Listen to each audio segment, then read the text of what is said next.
Salig kanunay sa Ginoo igsoon. Ayaw gayud pagsalig diha sa imong kaugalingon.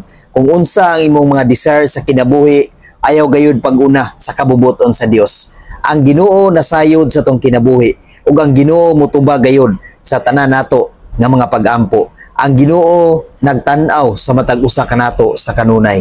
Ug ang pinakanindot niya na igsoon, ang Dios magluwas gayud kanato sa kanunay sa mga problema, sa mga kasakit, sa mga financial, sa tanan igsuon, sa atong pagkinabuhi dinhi sa kalibutan. Labi na gayud kaning atong kalag igsuon. Makaangkon gayud kini og kaluwasan kung nagmatinud-anon sa Dios sa kanunay. Kung imong gipuy-an ang imong pagdawat ni Kristo sa imong tibuok nga kinabuhi.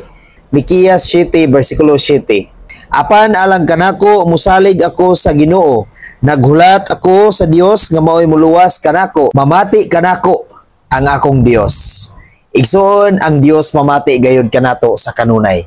Dili gayud ibaliwala sa Ginoo igsoon ang atong mga pag-ampo ngadto kaniya, ang atong mga paghangyo ngadto kaniya.